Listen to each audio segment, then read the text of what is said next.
সবাইকে সুপ্রভাত জানাই।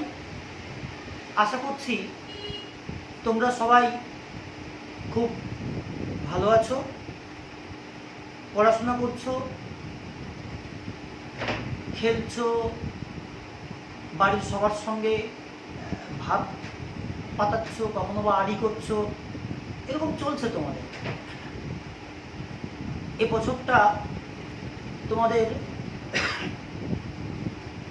গৃহে বসে নিজেদের জীবনকে তৈরি করার বছর।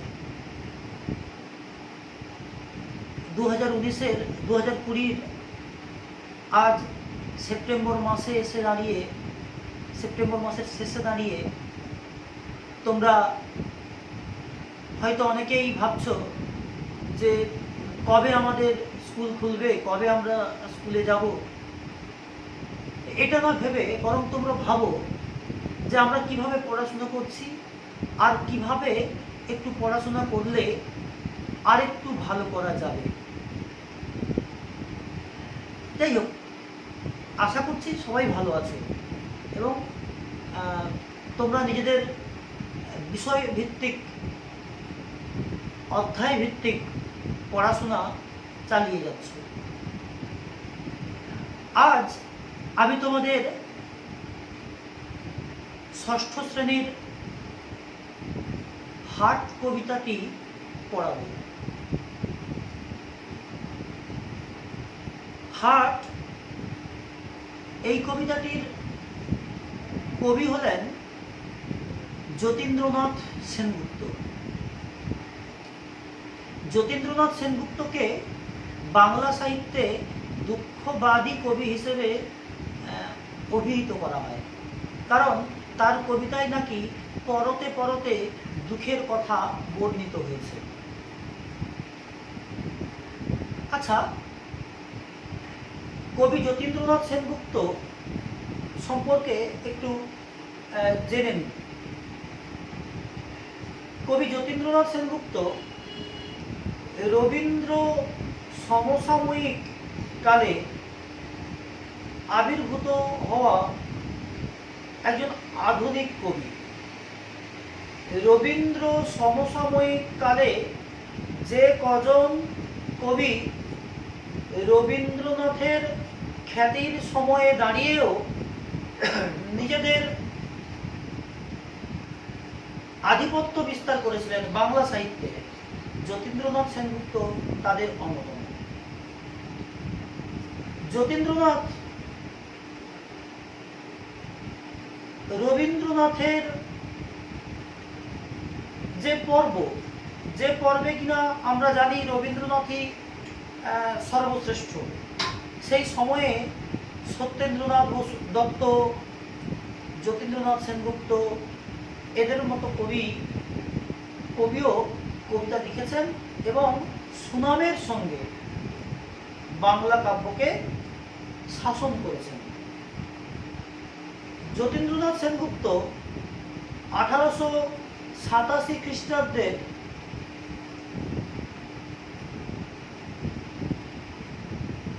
বর্ধমান জেলার পাতিলপাড়া গ্রামে জন্মগ্রহণ করেন। বর্ধমান জেলার পাতিলপাড়া গ্রাম, 1887 খ্রিস্টাব্দে তার জন্ম।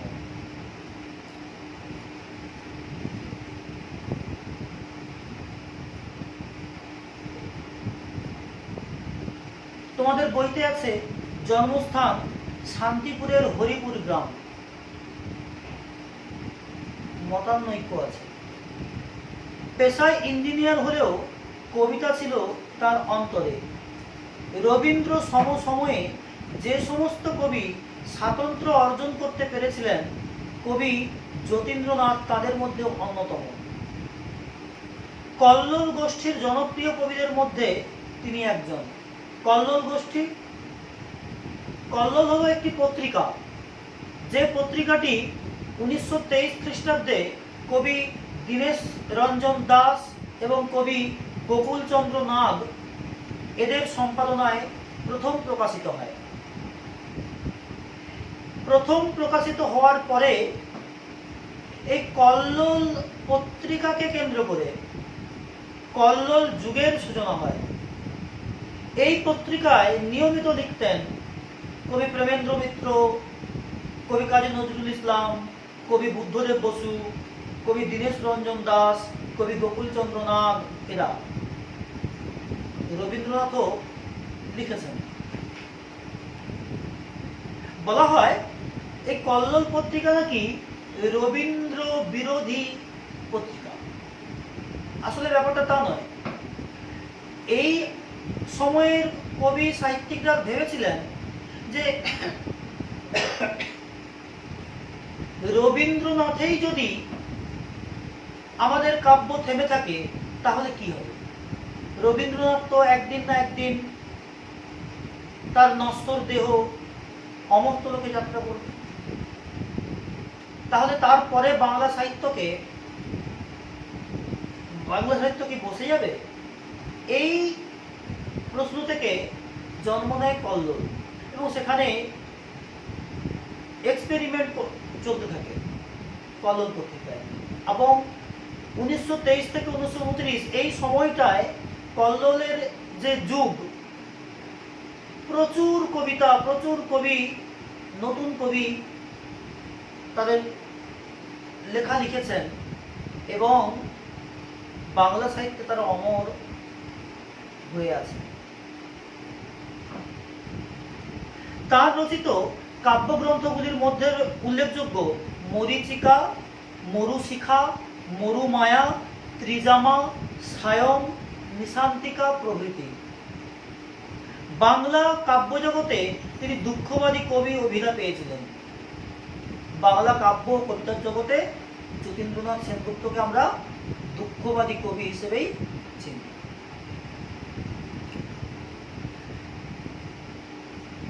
হাট কবিতাটি কবির সায়ম কাব্যগ্রন্থের অন্তর্গত। সায়ম, হাট কবিতাটি কবির সায়ম কাব্যগ্রন্থের অন্তর্গত। মূল কাব্যগ্রন্থের নাম কি? সায়ম। তোমরা লিখে নাও বইতে বা খাতায়। মূল কাব্যগ্রন্থের নাম সায়ম। এবার আসি হাট কি, হাট কোথায় বসে সে সম্পর্কে। হাট অস্থায়ী, অস্থায়ী এমন একটা জায়গা যেখানে পণ্য বেচা কেনা হয়। সপ্তাহে সাধারণত একদিন বা দুদিন স্থানে স্থানে হাট বসে। 10-12টা গ্রাম একত্রে করলে দেখা যাবে হয়তো একটা হাট বসে, কোনো একটা নির্দিষ্ট স্থান করা আছে।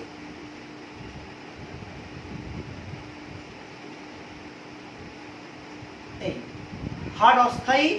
হাটে কেউ ঝাঁট দেয় না, সন্ধ্যা প্রদীপ জ্বলে না, সকালবেলাও ধূপ দেয় না, পরিষ্কার করে না, অস্থায়ী। অসংখ্য মানুষের আনাগোনা হাটের দিন আমরা দেখতে পাই। কত চেনা, কত অচেনা মানুষের ভিড় আমরা হাটে দেখতে পাই। কত নতুন নতুন দোকান আমরা দেখতে পাই। বাজার কি? হাট যখন এলো, স্যার হাট আর বাজারের মধ্যে পার্থক্য কি?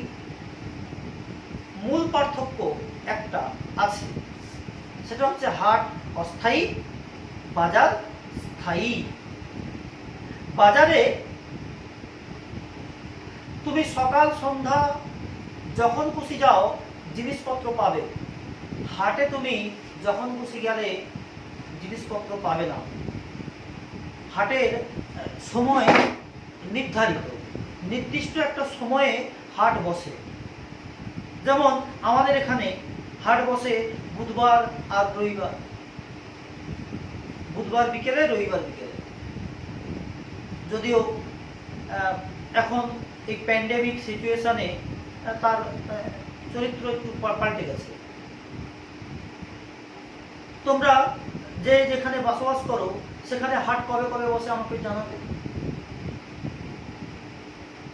হাটে অসংখ্য চেনা অচেনা মানুষের আগমন ঘটে। কেউ তোমাকে চেনে, কেউ তোমার বাবা মাকে চেনে। দেখবে তোমরা হাটে গেলে তুমি চেনো না, কিন্তু তোমার গালটি টিপে দিয়ে বা একটু মাথায় হাত বুলিয়ে দিয়ে তোমাকে হয়তো জিজ্ঞাসা করলো, কি খোকা কেমন আছো? তোমার বাবা কিন্তু আমার ভালো বন্ধু, তুমি চেনো না। বা বললো, কি খুকি তোমার বাবা মা সবাই ভালো তো? তুমি হয়তো তো বাবা বা মায়ের সঙ্গে গেছো, তুমি জিজ্ঞাসা করছো কে গো? তখন হয়তো বাবা মা বললেন, পরিচয় দিলেন। হাটে এইরকম কত চেনা অচেনার মানুষের আনাগোনা ঘটে। তো চলো আমরা হাট আর বাজারের পার্থক্য তো করে নিলাম। আচ্ছা, আর একটা কথা বলি, নতুন এক ধরনের বাজার আমরা দেখতে পাচ্ছি, যেটাকে বলা হয় শপিং মল। শুনলেই যেন দুটো বিপরীত বিষয়। মলে আবার শপিং করতে যাওয়া, এটাও এক ধরনের বাজার। হ্যাঁ, এখন তোমরা অনেকেই হয়তো সপ্তাহে বা দিনের দিন বাবা মায়ের সঙ্গে চলে যাও বাজার করতে যাও। কোথায়? শপিং মলে। আমার মনে হয় মনে আমার বাজার, ইস ছি ছি ছি, আমিও যাই এইভাবে। তাহলে যত আমরা আধুনিক হচ্ছি, যত দিন যাচ্ছে, আমাদের মধ্যেকার চাওয়া পাওয়াগুলো বেড়ে যাচ্ছে। আমরা যেন আরো শৌখিন হওয়ার চেষ্টা করছি। তোমার চোখের সামনে প্রতিদিন একটা বাজার বসে, প্রতিদিন সকালবেলা দোকানদার আসেন, জিনিসপত্র বেচে কেনা করেন, আবার সন্ধ্যাবেলা তারা তিনি চলে যান, বা দুপুরবেলা দোকান বন্ধ করে চলে যান। স্থায়ী তো, সেখানে ঝাঁট দেওয়া হয়, ধূপ দেওয়া হয়, দোকানদার তার নিজের মতো করে ধূপ ধুনো দেয়, পরিষ্কার করে, তুমি জানো। কিন্তু হাটে এরকম যেহেতু অস্থায়ী, তাই সকাল সন্ধ্যা পরিষ্কার করা, ঝাঁট দেওয়ার প্রশ্নই নেই। বা কেউ শাঁখ বাজায় না সকাল বা সন্ধ্যায়, যেটা হয়তো বাজারে ওই ধুনো ধূপ জ্বালে যারা স্থায়ী দোকানদার। আচ্ছা, এবার কবিতাটা পড়ি। মূল কাব্যগ্রন্থের নাম কি বললাম? সায়ম। মূল কাব্যগ্রন্থের নাম সায়ম। এবার কবিতাটা পড়ি। হাট, যতীন্দ্রনাথ সেনগুপ্ত। আমি তোমাদের বলেছি এবং বইতেও লেখা আছে, যতীন্দ্রনাথ সেনগুপ্তকে বলা হয় দুঃখবাদী কবি। তার প্রতিটা রচনায় নাকি, প্রতিটা কবিতায় নাকি দুঃখ পরতে পরতে সাজানো থাকে। দুঃখের মধ্যে দিয়ে তিনি সুখ খুঁজতে চান। আমি বলছি প্রতিটা কবিতায় নাকি, আসলে তোমরা তো ছোট, আমার সব থেকে ছোট ছাত্রদের মধ্যে তোমরা দ্বিতীয় অধ্যায়, প্রথম অধ্যায়ে 5 আর দ্বিতীয় অধ্যায়ে 6, তোমরা সব থেকে বড় ছাত্র।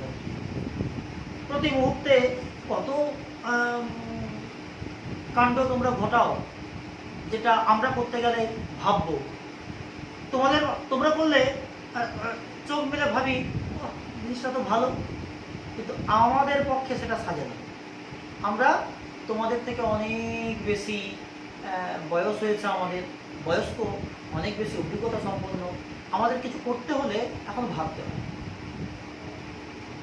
আচ্ছা, হাট, যতীন্দ্রনাথ সেনগুপ্ত। দূরে দূরে গ্রাম 10-12 খানি, মাঝে একখানি হাট, সন্ধ্যায় শেখা, জ্বলে না প্রদীপ, প্রভাতে পড়ে না ঝাঁট। বলছেন দূরে দূরে গ্রাম 10-12 খানি, তো দূর থেকে দূরে 10-12 খানি গ্রাম, 10-12 খানি গ্রামকে নিয়ে মাঝখানে হয়তো একটা হাট। 10-12 খানা গ্রাম মানে ভেবে দেখো, এখান থেকে চৈতন্যপুরের মতো জায়গা, 10-12টা গ্রাম, তার মাঝে একটা হাট। আগেকার দিনে তাই ছিল। এখন যদিও প্রায় প্রতিটা গ্রামে গ্রামেই হয়তো হাট বসছে, বা 2-3-4টে গ্রাম মিলিয়ে একটা হাট বসছে, কিন্তু যখন যতীন্দ্রনাথ সেনগুপ্ত লিখেছিলেন তার সময়ে 20 শতাব্দীর প্রথম শতকে 1910, 20, 30 এই সময়ে হাট কিন্তু 10-12খানা গ্রাম বা তারও বেশি গ্রাম মিলিয়ে একটা বস্তু। এবং আমি জানি, আমি এখনো এমন অনেক জায়গা জানি যেখানে সপ্তাহে একদিন হাট বসে, কিন্তু 12 থেকে 16 ঘন্টার হাট হয়। 12 থেকে 16 ঘন্টা, একদম সে সকাল 6টা থেকে শুরু করে রাত্রি 7টা-8টা পর্যন্ত হাট চলে। একজন দোকানদার আসে না, তার জিনিস বিক্রি হয়ে, একজন দোকানদারের জিনিস বিক্রি হয়ে গেল, চলে গেলেন, নতুন করে কেউ আসবে। যেহেতু এই 12-14 ঘন্টা হাট চলে, তাই কেউ হয়তো সকালে আসছেন, কেউ হয়তো বিকালে আসছেন, কেউ দুপুরে আসছেন, হাট বন্ধ হয় না একদিন। আমি দক্ষিণ 24 পরগনার বেলতলি মানে গোসাবার একটা জায়গা, বেলতলিতে এমন একটা হাটের কথা জানি, যেটা সকাল থেকে সন্ধ্যা 7টা-8টা পর্যন্ত বসে একদিন। বাজার আছে কিন্তু হাটটা বসে একদিন, প্রচুর মানুষের ভিড় হয়। তোমরা যারা সুন্দরবন ঘুরতে যেতে চাও, তোমরা যেতে পারো, এবং ওই বাজার, ওই হাটগুলো তোমরা দেখতে পারো। গোসাবাতে, মূল যে গোসাবার যে জায়গাটা, ওখানে বিশাল বড় বাজার আছে, ওখানেও হাট বসে। ওখানে রবীন্দ্রনাথ ঠাকুরের স্মৃতি বিজড়িত একটা জায়গা আছে, যেখানে রবীন্দ্রনাথ ঠাকুর গিয়েছিলেন। যেহেতু আমি আমার আত্মীয়তার সম্পর্কে আমি ওখানে যাই, বছরে 3-4 বার যেতে হয়, সে কারণে আমি জানি। খুব সহজ সরল মানুষেরা সহজ সরল জীবন অতিবাহিত করে। তোমরা ক্লাস 5-এ পড়ে এসছো মধু আনতে বাঘের মুখে, সেটা সুন্দরবনের কাহিনী, সুন্দরবনের মানুষদের জীবন সংগ্রামের কাহিনী। আচ্ছা, সন্ধ্যায় সেটা জ্বলে না প্রদীপ, প্রভাতে পড়ে না ঝাঁট। বলছে যেখানে সন্ধ্যায় প্রদীপ জ্বলে না বা প্রভাতে ঝাঁট পড়ে না, কিছুই হয় না। কেন?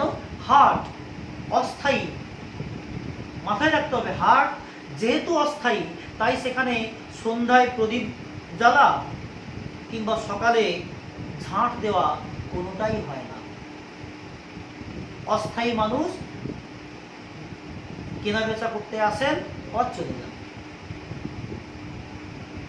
বেচা কেনা সেরে বিকেল বেলায় যে যাহার সবে ঘরে ফিরে যায়। বেচা আর কেনা, হাট মানেই তাই, কেনা হবে বেচা হবে, যে যার ঘরে ফিরে যাবে বিকেল বেলা। ফলে মানে স্থায়িত্বের কোনো প্রশ্ন নেই।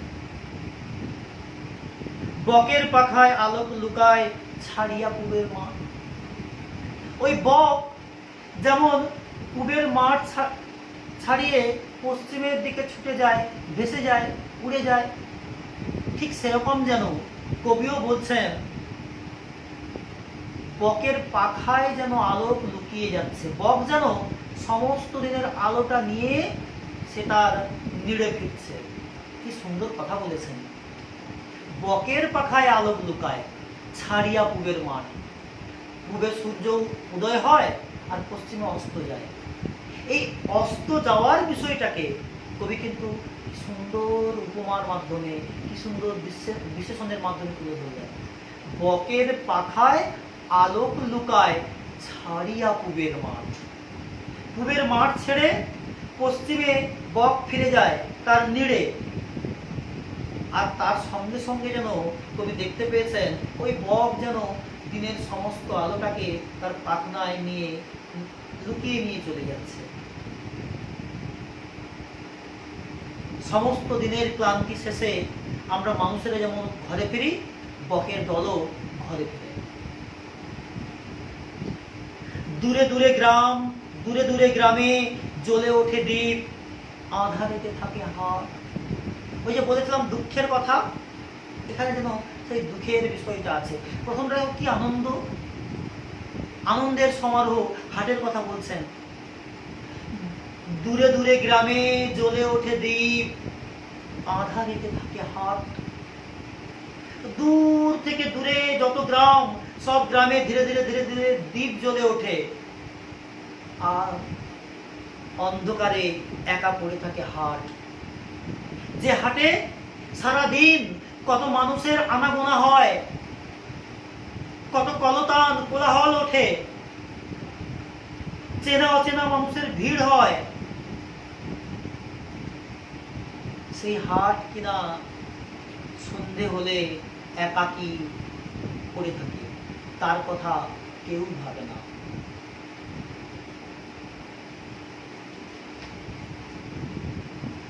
নিশা নামে দূরে শ্রেণীহারা একা ক্লান্ত কাকের পাখে।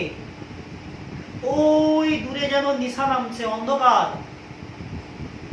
কিভাবে নামছে?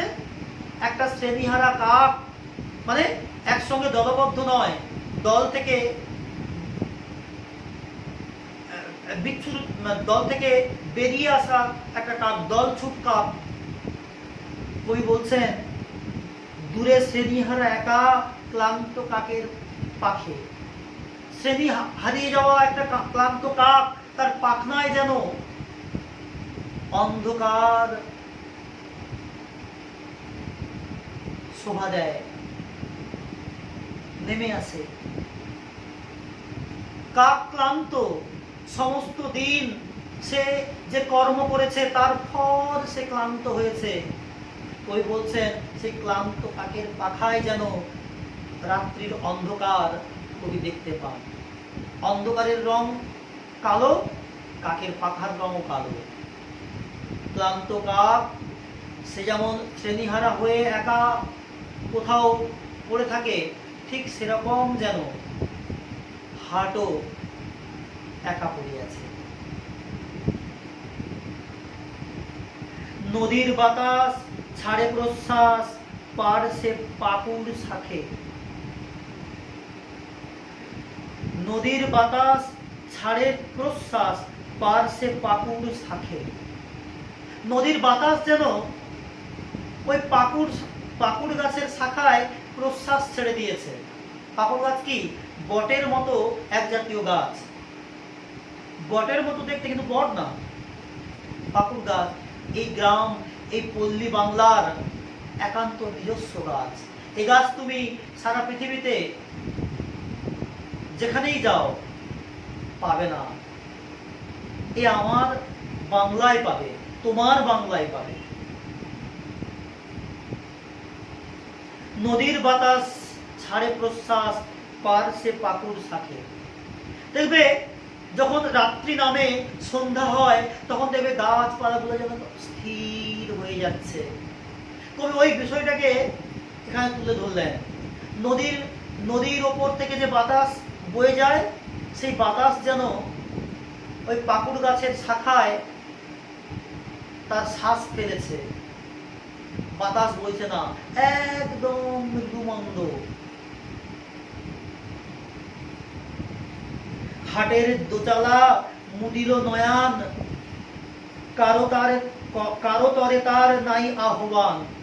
হাটের যে দোচালা, দেখবে তোমরা হাটে গেলে দেখবে দোকানদাররা যার নিচে বসে বাজার টাজার মানে মাল বিক্রি করে, তাদের পণ্য বিক্রি করে, দেখবে সেই ঘরটা দোচালা, দুটো চাল বিশিষ্ট। কই বলছেন হাটের দোচালা মুদিল নয়ান। কি সুন্দর কথা। হাটকে যেন কবি মানুষের সঙ্গে তুলনা করছেন। মানুষের নয়ন যেমন রাতের বেলা আমরা বন্ধ করি, মুদে দিই, বন্ধ করা, বুঝিয়ে দেওয়া। কবি যেন বলছেন হাটের দোতলাও যেন নয়ন বন্ধ করেছে। কিভাবে?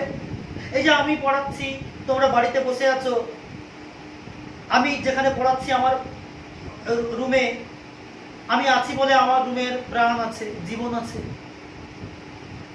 তুমি আছো বলে তোমার রুমের প্রাণ আছে, জীবন আছে। আজ ভাবো তো, স্কুলে তুমি নেই, আমি নেই, স্কুল যেন একাকী, অসহায়, তার যেন নয়ন বন্ধ হয়ে আছে, কেউ নেই। সন্ধ্যের পর কবি কল্পনা করছেন হাটও যেন তার নয়ন বন্ধ করেছে, হাটের দোতলা ঘুমিয়ে পড়ছে। হাটের দোতলার মধ্যেও যেন কবি সেই নয়ন বন্ধ করার দিকটি ভেবেছেন, যে সমস্ত দিনের পরে হাট যেন ঘুমোচ্ছে, হাটের দোতলা যেন ঘুমিয়ে পড়েছে, সেখানে কোনো প্রাণ নেই। কেন নেই প্রাণ? আসলে কোনো মানুষ নেই।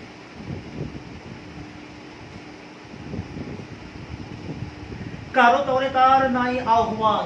দিনের বেলা সেই হাট কত মানুষকে আহ্বান করে, সেই হাটের আমন্ত্রণে, আহ্বানে সাড়া দিয়ে কত হাজার হাজার মানুষ আসে, তার কোনো ইয়ত্তা নেই।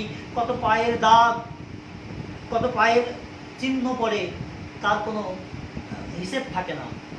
কত মানুষের কোলাহল সেই হাটকে কেন্দ্র করে চলতে থাকে। কবি সেই দিকটিও বলছেন, দিনের বেলা কোলাহল, আর রাতের বেলা দেখো হাটের জন্যে কেউ নেই, কোথাও কেউ হাটের হয়ে কোনো কথা বলছে না।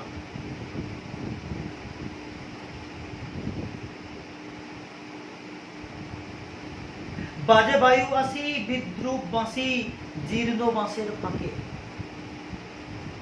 ওই দোতলায় যে বাঁশগুলো আছে, বাঁশগুলো হয়তো জীর্ণ হয়ে গেছে, খুব পুরনো, অনেক দিনের, হয়তো ভেঙে টেঙে গেছে, জীর্ণ। সেই জীর্ণ বাঁশের ফাঁকে বায়ু এসে যেন বিদ্রুপের বাঁশি শোনায়। কি বেশ তো, দিনের বেলা তুমি আনন্দ করছিলে, তোমার বাঁশি বাজছিল, শুনতে পাচ্ছিলাম। এখন কি বায়ু যেন তাকে বিদ্রুপ করে, কেমন একা তো ঠিক হয়েছে। জীর্ণ বাঁশের ফাঁকে যেন বিদ্রুপের বাঁশি বাজে, কেউ যেন ব্যঙ্গ করে বিদ্রুপ করে বাঁশি বাজিয়ে দেয়। নির্জন হাটে রাত্রি নামিল একক কাকের ডাকে। নির্জন জনহীন হাটে রাত্রি নেমে এলো, একা কাক ডেকে চলেছে কা কা করে। কাক একা তার সাড়া দিয়ে, তার শব্দ দিয়ে, তার মনের ভাব প্রকাশ করে যেন বলতে চাইছে, এবার সন্ধ্যা হয়েছে, ঘুমো হাট, তোমার আর জীবন নেই, তুমি একা। নির্জন হাতে রাত্রি নামিল একক কাকের ডাকে। কাকটাও তো একা, সেদিন থেকে হারিয়ে গেছে, দল থেকে ছুট হয়েছে। সে বুনো হাঁস যেমন দল ছুট হয়েছিল, ঠিক সেরকম কাকও তার দল থেকে ছুট হয়ে একা হাটের কোথাও না কোথাও বসে আছে, ডাক দিচ্ছে। কবি সেই ডাক শুনতে পাচ্ছেন, আর দেখতে পাচ্ছেন হাট তো একা, একা আর একা। নির্জন হাটে এভাবেই রাত্রি নেমে এলো। আজ এই পর্যন্ত। তোমরা যতটা পড়ালাম, সুন্দর করে প্রতিটা পংক্তি ধরে নিজেদের মতো ব্যাখ্যা করবে। আর কোনো প্রশ্ন থাকলে অবশ্যই আমাকে ইনবক্সে লিখে জানাবে। সবাই ভালো থেকো, সুস্থ থেকো। পরের দিন আমরা হাট কবিতার দ্বিতীয় অংশ পড়ব। আজ এখানেই, টাটা।